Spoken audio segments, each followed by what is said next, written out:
BJP और JDU के बीच के रिश्तों में तल्खियां कम होती नजर नहीं आ रही हैं।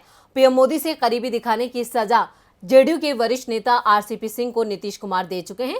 उन्हें राज्यसभा का टिकट तक नहीं दिया, उनके पटना का सरकारी बंगला छीन लिया और अब उनके करीबियों को पार्टी से बाहर कर दिया, जिसके बाद से बीजेपी को डर लग रहा है कि नीतीश कुमार राष्ट्रपति चुनाव में बड़ा खेल ना कर दें।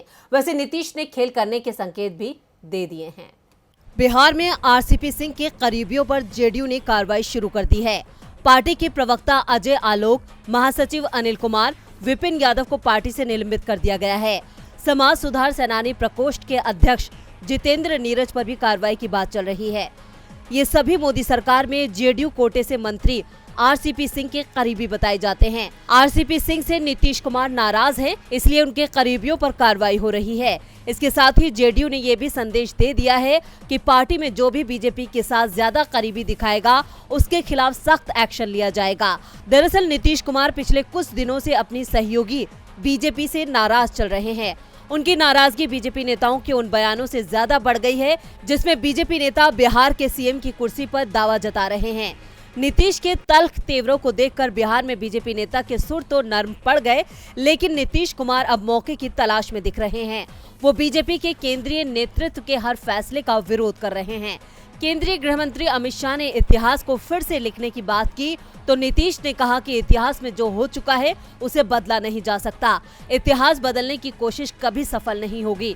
इसके साथ ही नीतीश कुमार ने बीजेपी की चिंता राष्ट्रपति चुनावों को लेकर भी बढ़ा दी है।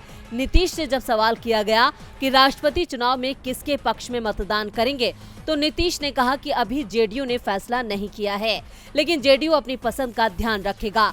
नीतीश ने कहा कि पिछले 2 चुनावों में हम जहां थे वहां वोट नहीं दिया, वोट दूसरी ओर किया है। अभी किसे वोट करना है सोचा नहीं है। दरअसल नीतीश कुमार एनडीए में थे। एनडीए ने राष्ट्रपति चुनाव में पीए संगमा का समर्थन किया था, लेकिन जेडीयू ने संगमा की जगह यूपीए समर्थित उम्मीदवार प्रणब मुखर्जी को वोट दिया। 2017 में जेडीयू महागठबंधन में शामिल था, जो यूपीए का हिस्सा था। यूपीए की ओर से मीरा कुमार को राष्ट्रपति पद के चुनाव में समर्थन दिया गया था, जबकि रामनाथ कोविंद एनडीए की समर्थन से चुनाव लड़ रहे थे। जेडीयू ने यूपीए में होते हुए एनडीए उम्मीदवार का समर्थन किया था। ऐसे में अब एक बार फिर वैसी ही स्थिति बनती दिख रही है। अगर विपक्षी दलों का उम्मीदवार नीतीश की पसंद का हुआ तो जेडीयू फिर से पाला बदल सकती है।